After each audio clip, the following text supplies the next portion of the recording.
Hello sa inyo mga kapobre, kamusta? It's been a while since yung last vlog ko. So, ito ngayon medyo maaraw pero malamig pa rin dito sa Canada. So, kung makikita nyo yan, medyo nagme-melt na yung snow. Ayan, mainit kasi. Yan yung paligid ko ngayon. Pero malalim pa rin yung snow. Almost 4 feet pa rin yung lalim niya. Kakauwi ko lang ng bahay kasi namili ako ng personal things.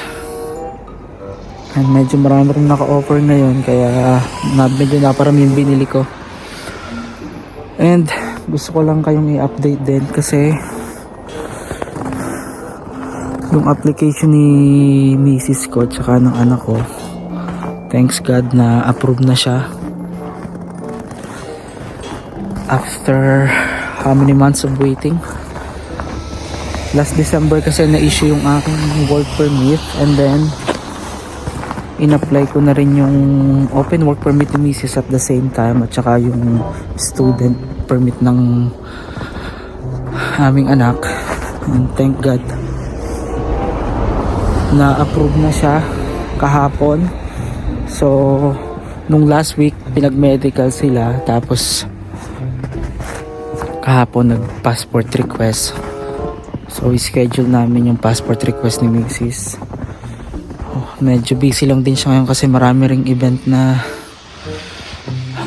nangyari sa kanila. Kahapon umattend din sila ng wedding ng kanyang pinsan, and isa sa mga flower girl yung anak ko. Medyo busy pero sobrang saya. Nakakagulat na ang bilis ng process. Yung IRCC nag-email sila last week, same time 11:55 ng madaling araw. So nag-email sila sa akin and then inopen ko yung portal kasi nga DIY kami. Shoutout kay Ninong No, thank you so much for helping me for this application. So pagka-open ko, ang sabi nila need ng medical ni Mrs. at ng anak ko. Medyo mahal siya. Yung kay Mrs. ko kulang-kulang 14,000, tapos yung sa anak ko kulang-kulang 4,000 yung fees nila. Tapos merong isang clinic sa Davao na sila lang yung authorized mag-conduct ng medical ni Mrs. And after 4 days, yung na-receive na ng IRCC, and then kahapon nag-email sila sa akin uli, same time uli 11:55 PM.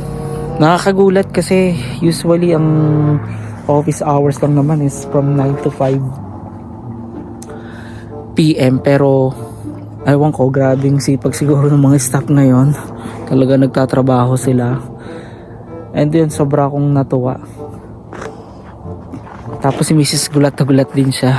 Talagang we've been praying for that for how many months na rin. And yun yung update ko sa inyo. And I'm excited to reunite with them again. Makakasama ko ulit yung buong pamilya ko. Sobrang excited na ako. Almost 2 years and a half to be exact. And sila sa Pinas magti 3 years na sila this coming June. And praise God for the answered prayer. Nakakatuwa lang. Share ko lang sa inyo. Everything is possible talaga kay God. Prayers lang talaga. Kasi sa nangyayari din ngayon sa Canada, alam niyo naman yung sitwasyon ngayon. Ang dami ring umuwi, hindi nare-renew yung kanilang visa. Yun, tapos walang kasiguraduhan kasi nga yung pathway nila to become resident here, to become citizen, is pahirapan ngayon kasi ngayon more on pointing system sila. Yung drone nila, di katulad dati na after 1 year of working pwede ka nang magpasa ng iyong PR application. Ngayon iba na yung senaryo. Ang need mo na ngayon is pataasin yung points mo. Although it's just one factor, pero kasama pa rin siya. Tapos yung working experience mo, tapos yung NOC code mo, kung ano yung position mo sa trabaho, kung anong title mo, kasama rin siya. Kaya medyo tight talaga yung labanan ngayon to become PR. Pero we're still working for that, and I will claim na magiging maayos na rin yung sitwasyon namin dito pagdating ni misis ko na maging PR din ako agad, para mas mawala na yung worries. Although mabait naman yung amo namin, talagang full support sila sa application namin. Yun yung nakakatuwa talaga, na hindi kami pinapabayaan. Kung anong need, magsabi lang kami and they are willing to help. Yun. Maglalaba rin muna siguro ako, tsaka magluluto. Nagpabili ako ng isda nung last 2 days kay Boss Ali, kasi namimiss ko ng mag-isda. Tapos kanina meron ding sale na pork ribs, so binili ko na rin siya. $5 lang. Magluluto muna. Last day up ko ngayon, tapos back to work na ulit bukas. Yan. Tapos mamaya mag-uusap kami ni Mrs. I-schedule ko yung kanilang appointment sa BFS. Meron sa Makati tsaka sa Cebu, pero plan niya na sa Makati na lang, kasi pupunta rin sila ng Manila this coming March 20, kasi nga may meet up din nila yung kapatid ko. Tapos syempre ang nanay ko bibisitahin nila. Ayun, saktong sakto. So medyo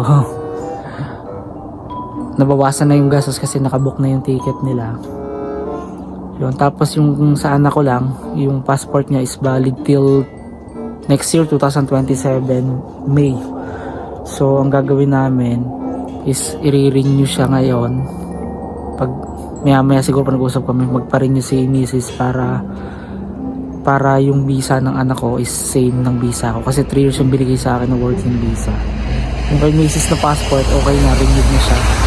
So yun na lang sa anak ko, kailangan namin i-renew. So pwede naman siyang ipa-expedite.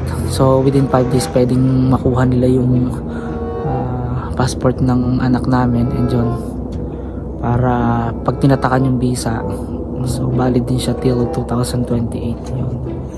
Kasi sa akin last December ko nakuha yung visa ko. Tapos yung 3 years yung ibinigay, kaya mahaba yung time and preparation sa pag-apply ng PR. So yun na lang hinihintay namin, talaga na lang yung kulang. And ayun, saya lang, na-approve din. Praise God. So yun yung update ko sa inyo. So yan, kita nyo nagme-melt. Nagpapatak-patak na yung tubig kasi mainit na. Pero last Monday, Tuesday, grabe yung snow. Ang tindi. Tuloy-tuloy talaga. Tapos parang nagkaroon pa ng blizzard. Kaya ganito kakapal yung snow. Ayan. So kung mapapansin nyo, ayan, papatak-patakan na siya. Ayan. Uy, ayun, may nagpatak na. So ayan, alas 2 ngayon dito ng hapon. Ayan. March 5, 2026. So yan yung view ko outside the house, 360. At pakita ko lang sa inyo. Ayan.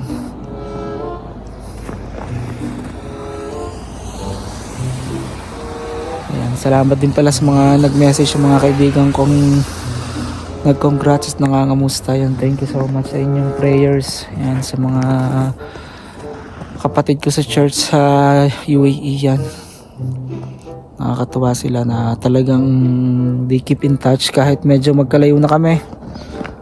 Ayun. And yun din pala yung sa kapatid ko nasa UAE, praying for their safety, kasi ginegera sila ng Iran ngayon. So ang dami ng missiles, drones, na sinesend sila.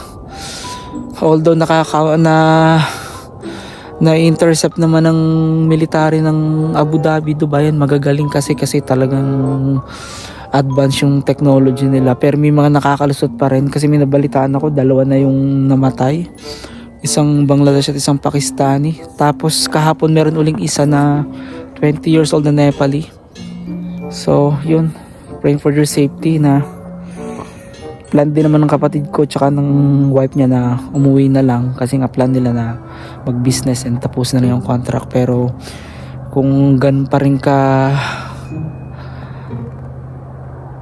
kapangit yung sitwasyon, yan, medyo apektado rin yung trabaho nila kasi sabi niya meron siyang ka-work at meron silang Amazon na parang facility na tinamaan sa Dubai, so affected yung business din nila. Sa post office kasi nagwo-work yun, so yun yung worry ko, and pinagpe-pray ko na maging maayos din yung sitwasyon nila. And be prepared kasi sila, nag-aayos na rin ng mga gamit, yung mga important documents talagang inihahanda rin nila kasi nga alam nyo naman anytime. Tapos mostly sa kanila laging nagme-message yung Ministry of Interior na hanggat maaari kung may basement sa basement, o wag masyadong didikit sa mga glass sa windows kasi yun ang malimit na inaatake. So yun yung update. Yun, maglalabat, magluluto muna ako mga kapobre. So see you na lang uli. Update ko kayo sa kung ano pang mangyayari. Yun. Thank you so much for always supporting my channel, and yan, like and subscribe kayo kung may natutunan kayo sa vlog ko ngayon, and I will keep you posted sa mga ganap pa sa buhay namin dito sa Canada. So ayun lang. Thank you so much and God bless you all.